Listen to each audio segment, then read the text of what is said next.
अस्सलाम वालेकुम। मेरा नाम है डॉक्टर उमर और आज का हमारा मौजू है आइस के नशे का इलाज। इससे पिछली वीडियो में हमने आइस का जो नशा है उसके मुख्तलिफ पहलुओं पे बात की थी कि वो इंसान के दिमाग के साथ और इंसान के जिस्म के साथ क्या क्या कुछ कर सकता है। इस सिलसिले में बहुत ज़्यादा सवालात भी आए हैं और इसके इलाज के बारे में बहुत सारे स्पेसिफिकली क्वेश्चन जो हैं वो लोगों ने पूछे हैं।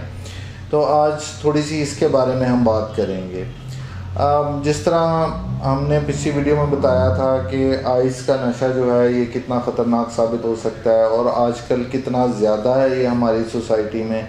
बदकिस्मती से पहले तो ये दूसरे मुल्कों से आता था और अब पाकिस्तान में भी एज़ ऑफ टुडे पाकिस्तान में बहुत सारे शहरों में इसकी प्रोडक्शन ऑलरेडी हो रही है। जहाँ पे इसको रोकना हुकूमती इदारों की ज़िम्मेदारी है, वहाँ बहैसियत साइकियाट्रिस्ट, बहैसियत मालिज और एक शहरी के हमारा ये फ़र्ज़ है कि हम जो भी इस नशे की बीमारी में लोग मुब्तला हैं उनका इलाज जो है हम उसके बारे में मालूमात भी दें और उसको जो है वो मुमकिन बनाएं। अब हम ये आपको बताएं कि जब कोई भी इंसान इस नशे का शिकार हो जाता है तो उसके इलाज के जो बुनियादी तौर पे दो मराहिल होते हैं। पहले मरहले में तो हमने उनको आमादा करना होता है कि वो इसका इलाज करें।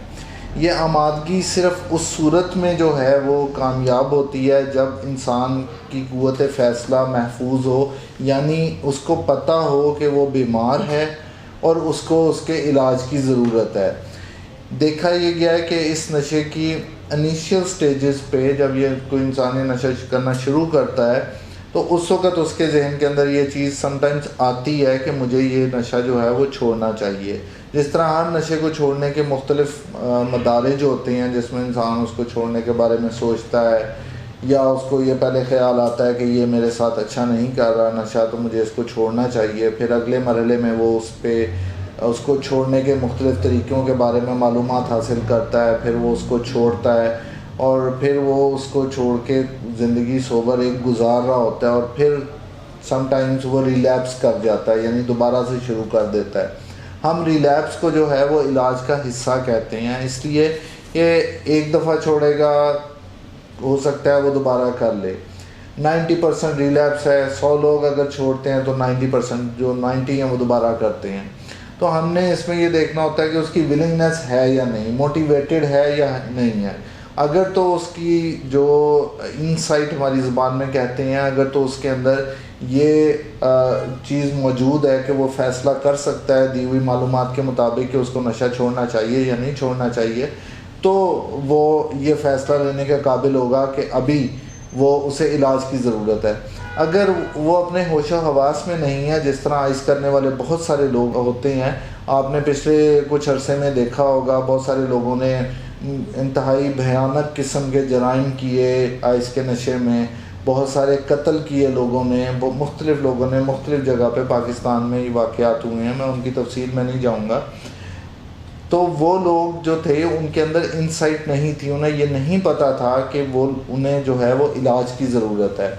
अब जब एक इंसान के अंदर उस लेवल पे वो आ जाता है कि जब उसे नहीं पता कि उसे वो बीमार है और उसको इलाज की ज़रूरत है, उस टाइम फिर उसकी फैमिली का फ़र्ज़ है कि वो हमसे रब्ता करे और हम उसको कुछ दवाएं बताएंगे या उसको किसी तरीके से पेशेंट से बात करके उसको जो है वो उसका इलाज शुरू करेंगे।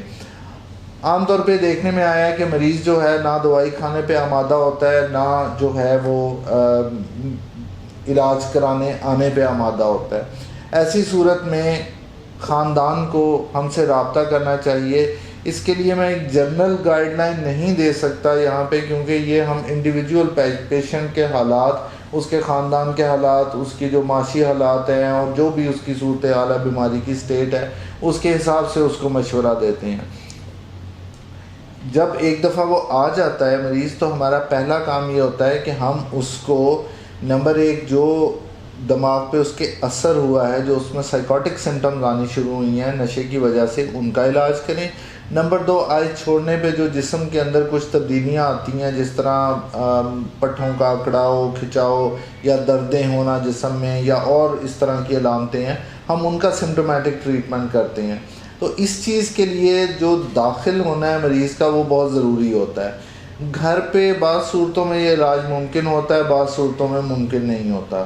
اسپیشلی اگر پیشنٹ کے اندر انسائٹ نہیں ہے، وہ یہ نہیں سمجھتا کہ اس کو دوائی کی ضرورت ہے، لیکن باقی سب کو پتہ ہوتا ہے کہ وہ مریض جو ہے وہ اس قدر بیمار ہے کہ اسے دوائی کی ضرورت ہے، تو ہم پھر اس کو داخل کرنے کے جو ہے وہ ترجیح دیتے ہیں.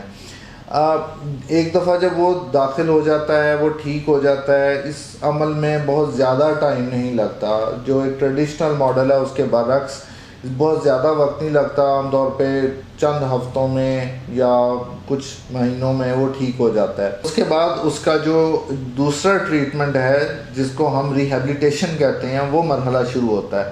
اس میں ہم مریض کی سوچ کو تبدیل کرتے ہیں. اس میں جو لیٹسٹ اپروچ ہے اس کو میٹرکس تھیراپی کہا جاتا ہے، جس کے اندر cognitive behaviour therapy, family therapy, جو 12 اسٹیپ پروگرام ہے وہ، اور ڈفرینٹ اور تھیراپیز ہیں، ان سب کو کمبائن کیا جاتا ہے according to the need of the patient. تو جب یہ سارا کچھ کمبائن ہوتا ہے اور اس کے بعد پھر ہمیں اس کا رزلٹ ملنا شروع ہوتا ہے کہ مریض دوبارہ نشے کی طرف راغب نہیں ہوتا.